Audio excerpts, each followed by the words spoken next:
어차피 나는 돈이 많으니 은퇴 생활도 문제 없겠지. 아마 직장 생활을 하면서 한 번쯤은 이런 생각을 해보셨을 겁니다. 특히나 고연봉을 받고 계신 분들이라면 은퇴 이후의 경제적 걱정은 남들보다 훨씬 덜할 것이라고 스스로 믿곤 하죠. 그런데요, 실제 사례를 들여다보면 돈이 충분하다고 해서 은퇴 후 삶이 전부 행복한 건 아니더라고요. 오늘 이야기해 볼 주인공은 40대에 억대 연봉을 받았던 변호사입니다. 그는 60세에 일찌감치 은퇴하여 이제 매월 450만 원씩 배당금을 받고 있죠. 듣기만 해도 넉넉해 보이는 이 상황이 왜 불행으로 이어졌을까요?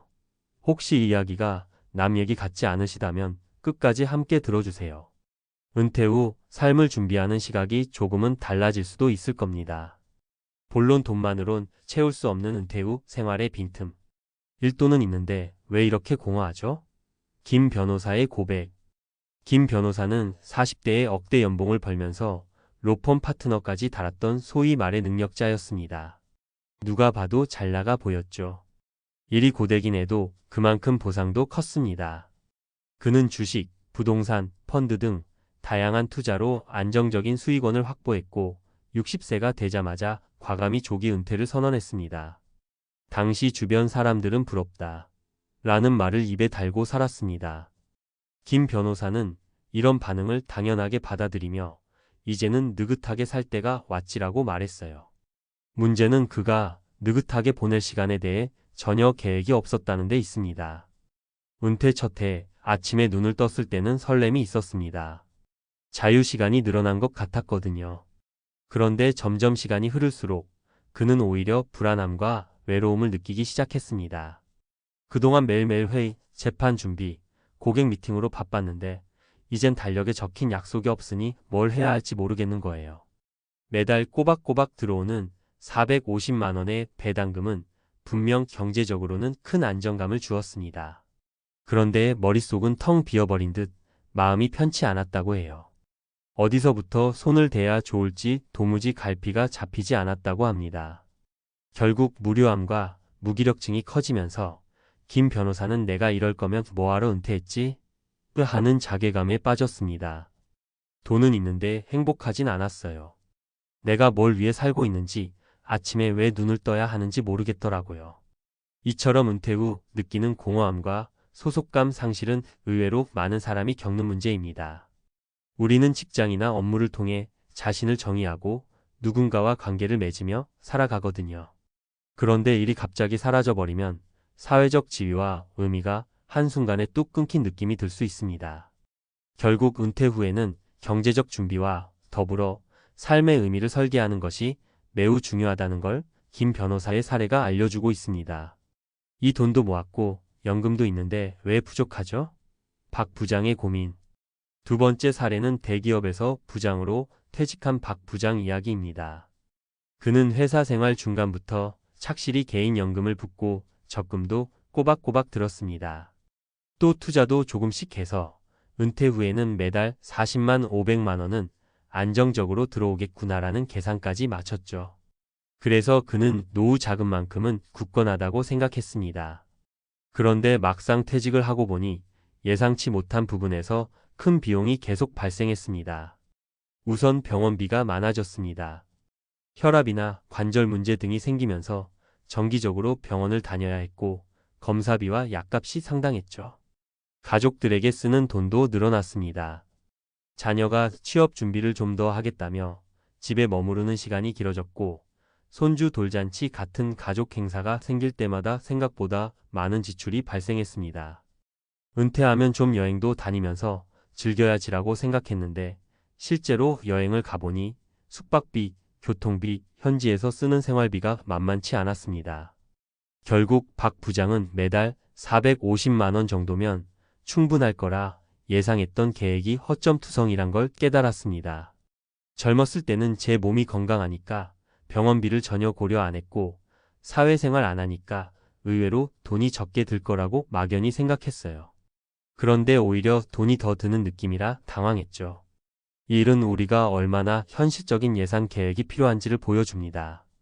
은퇴하면 돈 쓸 일이 확 줄어들 것이라는 통념에 갇히면 안 됩니다. 오히려 새로운 취미나 문화생활, 혹은 갑작스러운 의료비 지출 등 예측 불가능한 상황이 더 많이 찾아올 수 있습니다. 은퇴 전에는 가계부를 직접 써보거나 실제 퇴직자들의 예산 사례를 살펴보면서 좀 더 구체적인 수치를 미리 파악하는 게 좋겠습니다. 삶 주변 사람들은 다 어디로 갔을까? 이 과장의 외로움.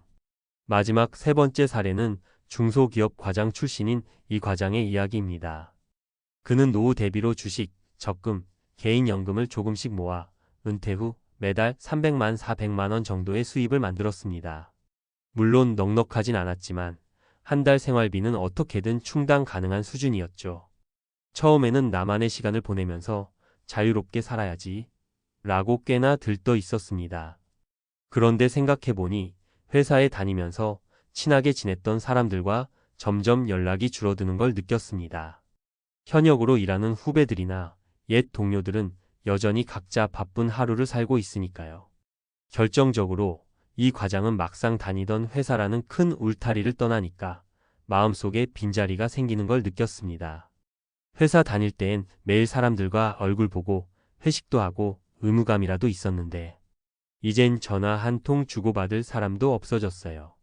뭘 해도 약속 잡기가 어렵고 서먹하더라고요. 그나마 본인은 비슷한 취미를 가진 동호회나 지자체 봉사 모임 등을 찾아가서 조금씩 사람들을 만나기 시작했다고 해요. 그런데 그 과정조차 용기 내기 전에는 굉장히 어렵고 또 꾸준히 나가는 게 쉽지 않았다고 합니다. 신체적으로나 심리적으로나 새로운 사람들과의 관계를 만든다는 게 젊었을 때만큼 가볍지 않았던 거죠. 이 사례가 말해주는 건 은퇴 후의 사회적 관계가 얼마나 중요한지입니다. 돈이 있든 없든 사람과의 교류가 전혀 없으면 마음이 쉬이 고립감에 빠지기 마련입니다. 친구, 가족, 동료, 동호회, 봉사단체 등 다양한 네트워크를 미리 만들어 놓거나 유지해야 한다는 거죠. 결론, 행복한 은퇴를 위한 세 가지 관점. 재정적 준비, 현실적인 예산을 꼭 짜보자. 막연하게 매달 얼마면 충분하겠지가 아니라 구체적으로 리스트를 만들어 보세요.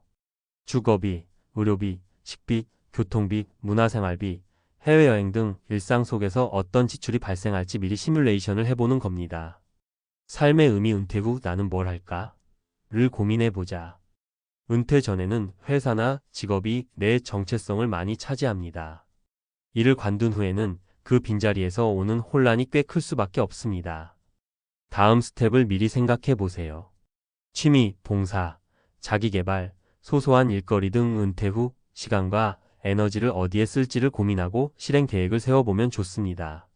사회적 관계, 함께 할 사람들을 찾아보자. 은퇴 후에도 지속적으로 만남을 가질 수 있는 친구, 지인, 가족들과의 관계를 유지하거나 새롭게 만들어갈 모임을 알아두면 외로움을 크게 덜 수 있습니다. 봉사나 지역 커뮤니티, 종교단체, 운동 모임 등 다양한 곳에서 내 삶에 긍정적 영향을 줄 수 있는 사람들과 이어질 기회를 만들어 보세요. 마무리하며 누구나 언젠가는 은퇴를 맞이하게 됩니다. 그 시기가 40대, 50대, 60대든 저마다 다르겠지만 우리는 누구나 나만은 은퇴 후에 편안하고 행복하겠지라는 희망을 품고 있죠. 그런데 막상 현실은 돈이 많아도 허전하고 오히려 돈이 부족해 더 힘들기도 하고 사회적 관계가 단절되어 고독함을 느끼기도 합니다. 결국 은퇴 준비는 단지 돈만 모아두면 된다라는 단순한 문제가 아니라는 걸 우리 모두가 깨달아야 합니다. 재정적 안정은 물론 중요하지만 그만큼 어떻게 살 것인지에 대한 삶의 설계, 누구와 함께 할 것인지에 대한 관계 맺기가 필수라는 거죠. 혹시 지금 은퇴를 앞두고 있다면 또는 이미 은퇴를 하셨다면 오늘 이야기한 사례들을 한번 떠올려 보셨으면 합니다. 그리고 스스로에게도 물어보세요. 매달 내 손에 들어오는 돈은 얼마인가? 그 돈으로는 과연 내 일상 비용, 의료비, 취미생활, 사회활동을 감당할 수 있는가? 나는 하루를 어떻게 보내고 싶은가? 함께 이야기하고 웃을 수 있는 사람들이 내 주변에 얼마나 있나? 이 질문들에 대한 답을 찾는 과정 자체가 여러분의 은퇴 후 삶을 훨씬 더 풍요롭고 행복하게 만들어줄 겁니다. 꼭 거창하지 않아도 좋습니다. 작은 일이라도 꾸준히 실천하고 즐길 수 있는 무언가가 있고 함께 웃을 수 있는 사람이 곁에 있다면 그게 바로 성공적인 은퇴 생활의 시작이니까요. 은퇴는 끝이 아니라 새로운 시작입니다.